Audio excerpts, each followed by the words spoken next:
हमें मजीद भाई मिले, हम इनसे बातचीत करते हैं। अस्सलाम वालेकुम भाई। वालेकुम सलाम। क्या नाम है आपका?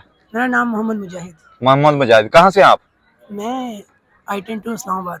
I-10 टू इस्लामाबाद से। पीछे पीछे क्यों जा रहे हैं? डर लग रहा है मुझसे। नहीं नहीं, डर नहीं लग रहा। तो ये बताओ, कॉमन सेंस या टैलेंट? टैलेंट है। टैलेंट है। क्या टैलेंट है? शेर शायरी कर लेते हैं। शेर शायरी कर लेते हैं, माशाल्लाह। तो शेर सुनाए हमें फिर।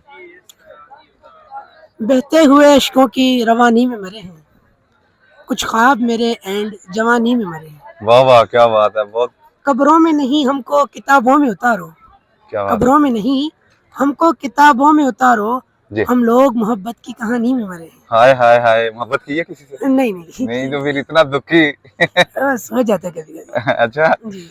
और कोई जॉब शॉप करते हो? मैं ऑनलाइन जॉब करता हूँ। ऑनलाइन जॉब करते हो? जी सही गुजारा हो रहा है? जी, अल्लाह का करम है। अच्छा, हाँ गुजारा हो रहा है तो घूमने फिरने आए, वरना कहाँ? शादी की है? नहीं, शादी नहीं की। अच्छा चलें, बहुत शुक्रिया भाईजान, बहुत अच्छा लगा आपसे बातचीत करके।